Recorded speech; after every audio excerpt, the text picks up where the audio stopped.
কি করছিস? এই তো আবার দেখো কি করছি। কি করছো তুমি? কি করছো? এই দেখো সব শিম, মটরশুঁটি হ্যাঁ আর আলু ছোট ছোট করে কেটে হ্যাঁ। এখানে ভাজা চলছে। হ্যাঁ আমি করব আজকে কি করবে? চাউমিন।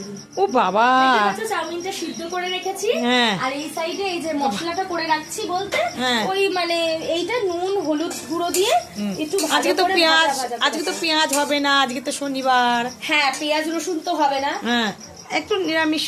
হ্যাঁ তো পেঁয়াজ রসুন তো আজকে পড়বে না, আজকে নিরামিষ যেহেতু, তা আজকে আমি হ্যাঁ। একটু অন্যরকম ভাবে নিরামিষ ভাবে হ্যাঁ। বানাবো চাউমিন। হ্যাঁ। আর চাউমিনে আলু মটরশুঁটি তো সবাই খেয়েছে, বাট শিমটা কে খেয়েছেন এটা অবশ্যই জানাবেন।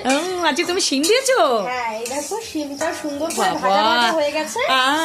আজকে আমার মেয়ে আজকে চাউমিন করছে। বন্ধুরা দেখুন, বন্ধুরা আমার মেয়ে আজকে চাউমিন করছে। একদম।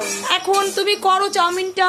ঠিক আছে, লাস্ট লুকটা আপনাদের সাথে শেয়ার করব। হ্যাঁ। ঠিক আছে একটু দাঁড়ান। ওমা হ্যাঁ হয়ে গেছে। হয়ে গেছে। হ্যাঁ। দেখি, ও হেভি সুন্দর করেছিস, ভালো হয়েছে না? হেভি হয়েছে।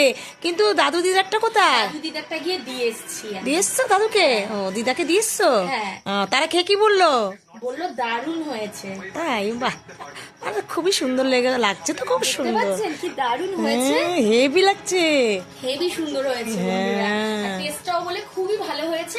আর খুব ঘরোয়া উপকরণ দিয়ে বানানো হয়েছে, এমন কিছুই লাগেনি, মশলা তেল তেমন লাগেনি।